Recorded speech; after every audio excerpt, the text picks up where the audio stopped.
शुरू करते हैं लॉज ऑफ एक्सपोनेंट्स। तो इसके हम दो पार्ट करने वाले हैं, ठीक है। इंटीग्रल एक्सपोनेंट, अब कुछ मैथ, जिन्होंने मैथ पढ़ा होगा वो सोच रहे होंगे ये वाला साइन, जी नहीं।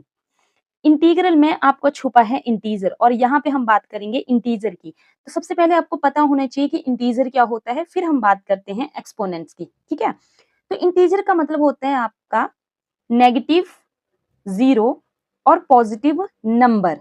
नंबर का मतलब नेगेटिव में आपका -3, -2, -1, ये सारे, और जीरो भी आ सकता है, और 1 + 1 + 2 + 3। हमने पहले भी बोला था कि हम जो प्लस का साइन होता है वो नहीं लगाते हैं, ठीक है। अगर ये ऐसे लिखा है सिंगल नंबर तो वो प्लस ही है, ठीक है। दूसरी बात, एक्सपोनेंट का मतलब क्या होता है, पावर।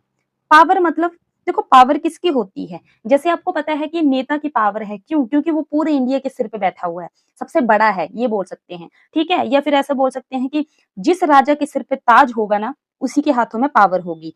तो पावर का मतलब ये है कि किसी भी नंबर के ऊपर जो बैठा होगा नंबर, जैसे ये 2, यानी कि 3 की पावर क्या है, 2। और अगर ऐसे लिखा है सिंगल नंबर, कुछ भी नहीं है, तो इसका मतलब 3 की पावर 1 है, दिखती नहीं है, ठीक है। ये याद रखना, कोई भी नंबर है उसके ऊपर कुछ भी नहीं लिखा है तो वो पावर होती है 1। आगे, जैसे ये मान लो 4 है, ठीक है, 4 के ऊपर लिखा है 5, तो क्या बोलेंगे हम इसको, पावर, ठीक है। ये जो 5 है हमारी क्या है, पावर है। जिस किसी के सिर पे बैठा हुआ है, यानी कि ताज पहना हुआ है, वही पावर होती है, ओके। अब बात करी हमने इंटीजर और पावर की, अब इन दोनों को इकट्ठा जोड़ दो।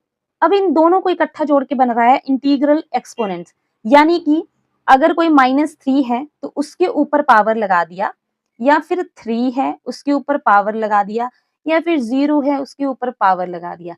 इस पूरे नंबर को शो करता है इंटीग्रल एक्सपोनेंट, यानी कि हम इसको बोल सकते हैं कि ये इंटीग्रल एक्सपोनेंट्स है, ओके।